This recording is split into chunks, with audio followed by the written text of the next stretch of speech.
Hello guys, welcome to Career Media once again. My name is Gulshan Shah. Friends, NEET PG 2024 answer key release को लेकर के court case 4 अक्टूबर 2024 को listing की गई है।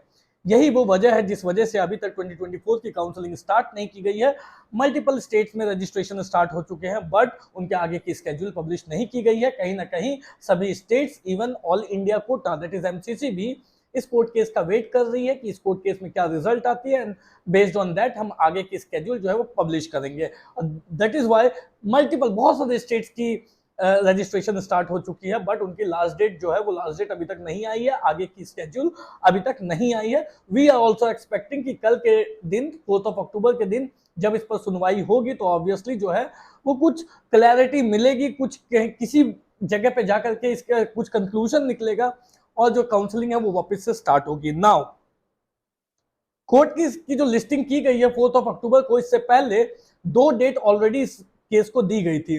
दोनों ही डेट में एएसजी अवेलेबल नहीं थे या उनके तरफ से रिप्रेजेंटेटिव अवेलेबल नहीं थे। इस वजह से सीजीआई को 4 अक्टूबर का डेट देना पड़ा। 4 अक्टूबर के दिन की जो डेट दी जा रही थी सीजीआई की तरफ से, उसके साथ साथ एक नोटिस भी गवर्नमेंट को भेजी गई जिसमें ये मेंशन किया गया कि एएसजी या फिर गवर्नमेंट की तरफ से किसी ना किसी रिप्रेजेंटेटिव को अवेलेबल रहना पड़ेगा। दैट मीन्स कि 4 अक्टूबर को यानी कल इस केस की सुनवाई तो जरूर होगी, कहीं ना कहीं इस पे जो रिजल्ट है उसके आने के पूरे चांसेस हैं, एंड होपफुली उसके बाद जो है वो ऑल इंडिया कोटे की स्केड्यूल और बाकी स्टेट्स की भी स्केड्यूल आ जाएगी। अब ये जो कोर्ट केस की गई है इसमें बेसिकली दो डिमांड जो है वो पुट अप किए गए हैं। इन दोनों ही डिमांड को लेकर के हिस्ट्री में क्या चीजें हुई है वो देखेंगे और साथ में आगे कल की डेट में क्या चीजें हो सकती है उस पर पहुंचने की कोशिश करेंगे। सबसे पहले हम ये जान लेते हैं कि ये आखिर ये दोनों डिमांड है क्या। जो कोर्ट केस की गई है उसमें बेसिक डिमांड ये है कि स्टूडेंट्स की आंसर शीट जो है वो पब्लिश होनी चाहिए, रिलीज होनी चाहिए। स्टूडेंट को अपने आंसर की का फुल एक्सेस मिलना चाहिए जिससे कि वो री इवेल्युएशन कर सके और इस नतीजे पे पहुंच सके कि उन्होंने उनके जो आंसर सही बताए गए या गलत बताए गए, या जिस बेसिस पे उनको मार्क्स मिली है, करेक्ट रिस्पॉन्सेज, इनकरेक्ट रिस्पॉन्सेज या परसेंटाइल जो उनको मिली है वो किस बेसिस पे बनी है, उन्होंने कितने क्वेश्चंस के आंसर सही किए, कितने क्वेश्चन के आंसर गलत किए, विच मीन्स की ट्रांसपेरेंसी होनी चाहिए, राइट। ये पहली डिमांड है। और दूसरी डिमांड क्या है कि नॉर्मलाइजेशन मेथड जिसको यूज करके इस बार फर्स्ट टाइम नीट पीजी में रैंकिंग को परसेंटाइल बनाई गई और उस बेसिस पे रैंकिंग प्रोवाइड की गई, वो बहुत जल्दबाजी में उस मेथड को यूज किया गया, इंप्लीमेंट किया गया, यूज किया गया, और उस मेथड के वजह से जो एक्सपेक्टेड रैंक आनी चाहिए थी, एक्सपेक्टेड मार्क्स पे एक्सपेक्टेड रैंक आनी चाहिए थी, उससे बहुत ज्यादा दूर, बहुत ज्यादा इन्फ्लेटेड रैंक स्टूडेंट्स की बनी है। तो ये दोनों डिमांड जो है ये दोनों डिमांड स्टूडेंट की उस कोर्ट केस में पिटीशन में फाइल की गई है। ना एक एक करके दोनों डिमांड को देखते हैं कि दोनों डिमांड को लेकर के इससे पहले कोर्ट केसेस हुए हैं, नहीं हुए हैं, और उसमें गवर्नमेंट की क्या राय रखी गई है और उस पर कोर्ट के तरफ से क्या डिसीजन दिया गया। इससे पहले अगर हम देखें तो पहले आता है नॉर्मलाइजेशन मेथड पे। Normalization method according to court एक स्टैंडर्ड मेथड है। स्टैंडर्ड मेथड है मतलब कि कोर्ट भी इस बात को मानती है कि जो नॉर्मलाइजेशन मेथड है वो इक्वालिटी का प्रोविजन है। कहीं पे भी डिस्क्रिपेंसीज अगर होती है किसी मार्कशीट में या कहीं पे भी डिस्क्रिपेंसीज होती है आंसर शीट में, तो कोर्ट भी खुद इस मेथड को ऑर्डर करती है कि इस मेथड को यूज करके आपको जो है डिस्क्रिपेंसीज को वो हटाना चाहिए। तो कोर्ट हमेशा से नॉर्मलाइजेशन के फेवर में रही है।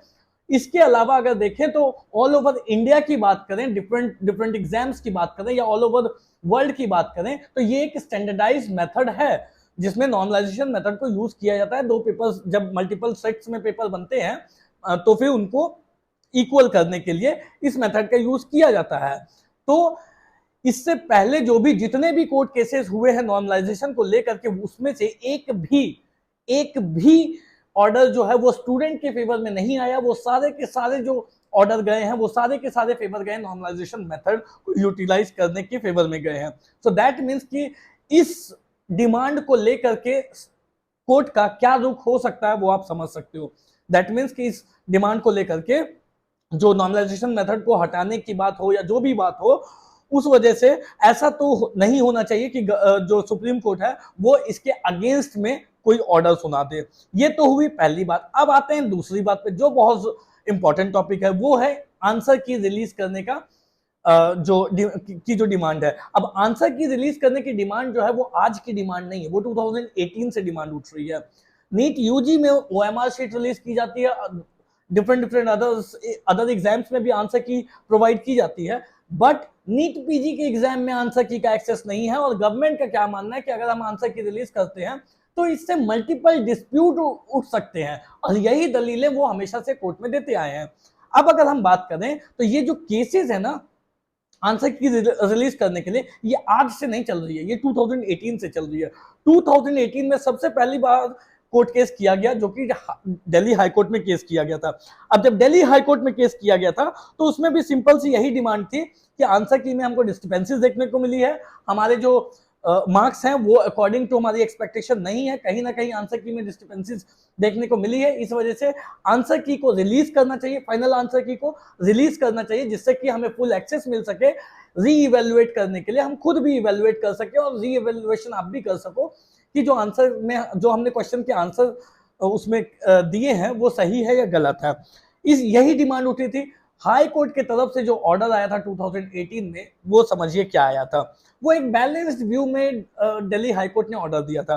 उन्होंने क्या किया, फुल आंसर की के रिवैल्यूएशन के लिए कोई ऑर्डर नहीं दिया, बट जिस स्टूडेंट के में डिस्क्रिपेंसीज पाई जा रही थी, जिस भी स्टूडेंट ने क्लेम किया था, जिस भी स्टूडेंट ने कोर्ट केस किया था, उनके आंसर में जो डिस्क्रिपेंसीज आ रही थी, उसको वापस से सिर्फ उतने स्टूडेंट के आंसर की को वापस से री इवेल्युएट करने के लिए ऑर्डर दी गई थी, मगर फुल फुल रीइवैल्यूएशन के लिए, सभी स्टूडेंट्स के लिए रीइवैल्यूएशन के लिए ऑर्डर नहीं दिया गया था।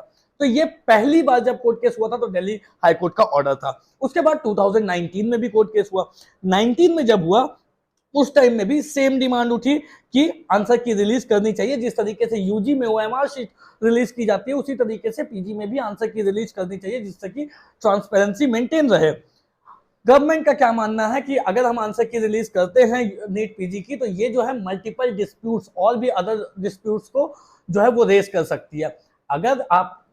अगर आप डिस्प्यूट्स के बारे में सोचोगे तो ऑब्वियसली आप ट्रांसपेरेंसी प्रोवाइड नहीं कर पाओगे, तो आपको तो ट्रांसपेरेंसी प्रोवाइड करनी है, तो ऑब्वियसली डिस्प्यूट्स अगर होंगे तो जरूर उठेंगे। तो इस वजह से क्या है कि गवर्नमेंट ने अपनी दलीलें रखी हाई कोर्ट में। अगेन ये हाई कोर्ट में 2019 की भी कोर्ट केस हुई थी, और हाई कोर्ट का जो डिसीजन आया वो भी क्या आया कि कोर्ट ने आंसर की रिलीज करने के फेवर में मैंडेट नहीं दिया। उन्होंने क्या किया, सिर्फ एक ऑर्डर दिया कि ट्रांसपेरेंसी आपको मेंटेन करनी चाहिए, बढ़ानी चाहिए, बस इतना सा ऑर्डर दिल्ली हाई कोर्ट की तरफ से दिया गया था। उसके बाद 2020 में भी कोर्ट केस हुई, सेम सिनेरियो।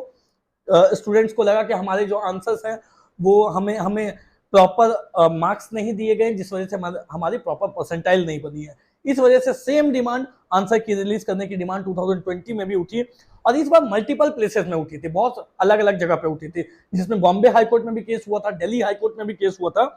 लेकिन जो डिसीजन आया वो बिल्कुल सेम डिसीजन आया, ट्रांसपेरेंसी को बढ़ाने के लिए, मेंटेन करने का डिसीजन आया। लेकिन उस समय भी फिर जो ये आंसर की है उसको रिलीज करने के बाद जो है डिसीजन जो है वो नहीं दी गई है हाई कोर्ट के तरफ से। उसके बाद 2021 में सेम ऐसा हुआ। अब जो है वो 2024 में हम पहुंच चुके हैं। 2024 में अगेन सेम डिमांड है। अब ये मैं आपके ऊपर छोड़ता हूं कि आपको क्या लगता है कि कल जब कोर्ट केस होगी तो उसका अगर कल उसकी अगर ऑर्डर आ भी जाती है, हालांकि देखो अभी तक जितने भी कोर्ट केसेस हुए हैं वो Bombay high court, Delhi high court में हुए हैं। सुप्रीम कोर्ट में ये केसेस जो हैं इसको सुना नहीं गया है जनरली, या उसको डिसमिस कर दिया गया हो, या अभी जो है बहुत मतलब रेयरली ही सुप्रीम कोर्ट में ये केस पहुंचे। और अभी जब ये केस पहुंचे तो सुप्रीम कोर्ट जो है वो अलग तरीके से चीजों को सोचती है। बट जो बीती हिस्ट्री है ना इस कोर्ट केस की, जिसमें आंसर की डिमांड की जा रही है, और जिसमें गवर्नमेंट का ये मानना है कि अगर हम आंसर की को रिलीज नहीं कर सकते हैं, अदरवाइज ये बहुत सारे डिस्प्यूट्स को रेस करेगी, ये जो दलीलें हैं ना, इसको हो सकता है सुप्रीम कोर्ट कुछ अलग तरीके से सुने। बट अभी तक जो चीजें होते आई है उनसे कल के केस में क्या हो सकता है, इसे भली भांति सोचा समझा जा सकता है। और मुझे लगता है आप लोगों को भी कहीं ना कहीं ये बात पता होगी कि कल के कोर्ट केस में क्या होने वाला है, राइट।